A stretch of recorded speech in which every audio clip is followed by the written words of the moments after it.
চিংড়ি সর্ষে পোস্ত। তার জন্য 2 চামচ কালো সর্ষে, 2 চামচ সাদা সর্ষে আর পোস্ত বেটে তুলে নিলাম। কড়াই বসিয়ে দিলাম। কড়াই গরম হয়ে গিয়েছে। এখানে নুন, হলুদ, লঙ্কা গুঁড়ো দিয়ে চিংড়িগুলো ম্যারিনেট করে মাখিয়ে নেব ভালো করে। মাখানো হয়ে গিয়েছে। তারপর কড়াইতে তেল দিয়ে দিচ্ছি। তারপর চিংড়িগুলো দিয়ে হালকাভাবে ভেজে নেব, খুব বেশি ভাজবো না। তারপর তুলে নিলাম চিংড়িগুলো। তো ওই কড়াইতে আরেকটু তেল দিয়ে দিয়েছি। 2টো তেজপাতা, গোটা গরম মশলা আর কালো জিরে, কাঁচা লঙ্কা ফোড়ন দিয়ে দিয়েছি। আর কয়েক কুচি টমেটো দিয়ে দিয়েছি।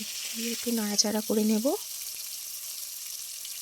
হলুদ গুঁড়ো সামান্য, লঙ্কা গুঁড়ো আধা চামচ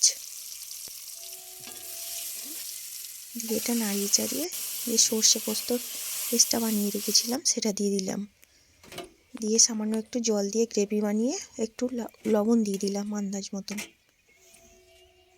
তারপর যে চিংড়িগুলো আমি ভেজে রেখে দিয়েছিলাম সেই চিংড়িগুলো দিয়ে দিলাম। একটু নাড়াচাড়া করে নিলাম। কয়েকটা কাঁচামরিচ দিয়ে দিলাম।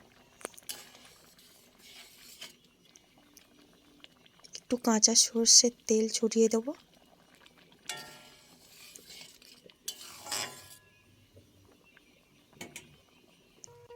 তো আমার রান্নাটা হয়ে গিয়েছে। তো আমি নামিয়ে নিলাম। দেখুন খুব সহজে বানিয়ে নিলাম চিংড়ি মাছ সর্ষে পোস্ত। খুব টেস্টি হয়।